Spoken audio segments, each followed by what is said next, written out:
ہم آج ایک بات کہنا چاہتے ہیں کہ آئین کو ختم کرنا، آئین کو چھیڑنا، یہ ملک کو توڑنے کا ذمہ دار ہوگا آئندہ کے۔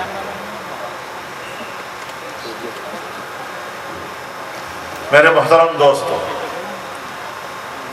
خارجہ پالیسی آپ کی کیا ہے؟ معاشی پالیسی آپ کی کیا ہے؟ دفاعی پالیسی آپ کی کیا ہے؟ کل کچھ دن پہلے انہوں نے کچھ وزیروں کو حسن کارکردگی پر تمغے دیے۔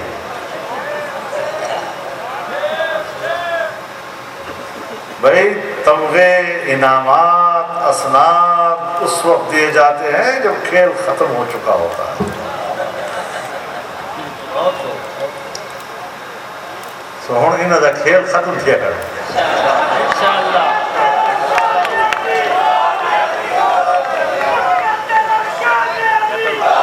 سو مکہ کھڑ مکیا تیرا شولیا جی، مکیا تیرا شولیا جی۔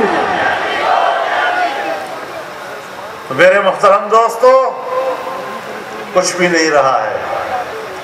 اگر معیشت بہتر ہوتی تو پھر وزیر خزانہ کو تمغہ دیتے نا، اگر فارن پالیسی بہتر ہوتی تو ہمارے بھائی شاہ محمود قریشی کو دے دیتے نا، اور اگر دفاعی پالیسی مضبوط ہوتی تو کم از کم ہمارے پرویز خٹک کو دے دیتے۔ وزیر دفاع صاحب ہے، لگتا بھی وزیر دفاع ہے۔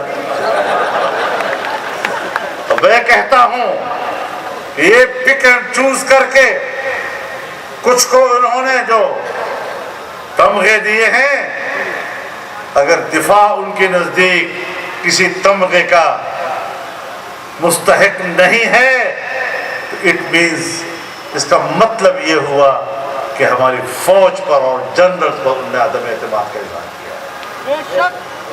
فوجی جرنیلوں کو بھی سوچنا چاہیے کہ وہ آپ کے بارے میں کیا سوچتا ہے۔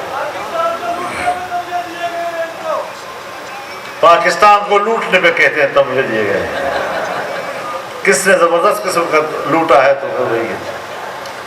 اب لوٹنے والے بھی ایسے کہ ان کا نام لینا بھی مشکل ہو جاتا ہے۔ تو میرے محترم دوستو، ان حالات میں ہم نے آگے بڑھنا ہے۔ ان کا تو کھیل مک گیا ہے، تو ہمارا کھیل شروع ہو گیا ہے۔ ہم نے بھی عدم اعتماد کی بات شروع کر دی،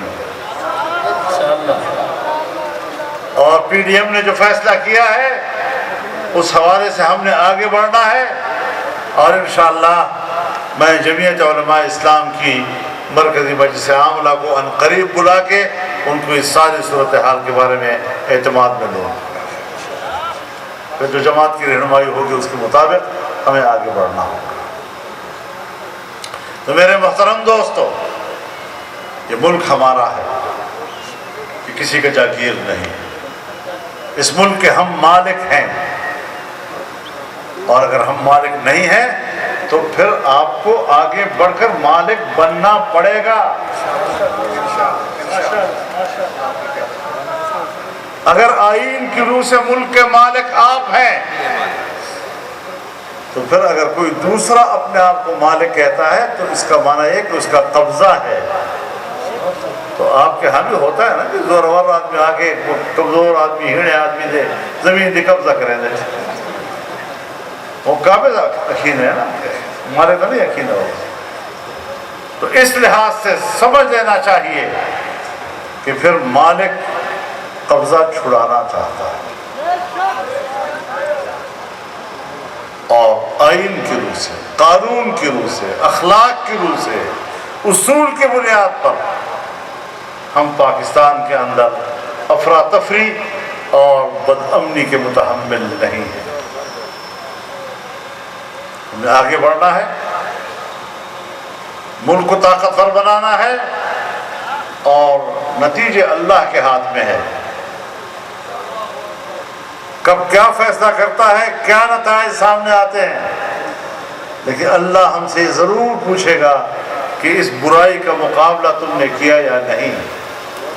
اس کے مقابلے میں تم ڈٹے رہے یا نہیں، استقامت دکھائی یا نہیں، اللہ تعالی ہمیں استقامت کی توفیق دے۔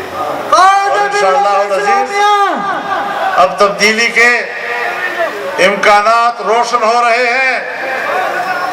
سب سے بڑا چیلنج یہ ہے کہ جس کشتی کو انہوں نے ڈبویا ہے، ہم دوبارہ اس کو ساحل پر کیسے لائیں گے، دوبارہ اس وطن کو کیسے اٹھائیں گے، اس کی معیشت کو کیسے اٹھائیں گے۔ اللہ تعالیٰ کی ہمیں مدد چاہیے۔ اللہ ہمارا حافظ و ناصر ہو۔ انشاءاللہ العزیز 23 مارچ کا فیصلہ بھی برقرار ہے اور ہم آگے بڑھتے چلے جائیں گے اور کامیابیوں کی طرف انشاءاللہ اللہ ہماری رہنمائی فرمائے گا۔ وآخر دعوانا ان الحمدللہ۔ زندہ ہے جمعیت، زندہ ہے جمعیت، مفتی کی جمعیت، قائد ملت اسلامیہ الحمدللہ رب العالمین والصلاة والسلام علی رسول الکریم۔ یا اللہ ہمارے اجتماع کو قبول فرما، یا اللہ لیا کی جماعت کو ترقی نصیب فرما، پوری جمعیت علماء اسلام کو ترقی نصیب فرما۔ اے اللہ سب دوستوں کا آنا قبول فرما۔ اے اللہ ہمارے جلسے کو انقلاب کا ذریعہ بنا۔ اے اللہ جیسے ہمارے قائد نے فرمایا ہم سب کو اس پر عمل کرنے کی توفیق عطا فرما۔ سبحان ربک رب العزت عما یصفون وسلام علی المرسلین والحمدللہ۔ عصر کی نماز دو یہی پڑھ لیں، جلسے گاہ میں۔ جامعہ ریحان المدارس پہاڑ پردہ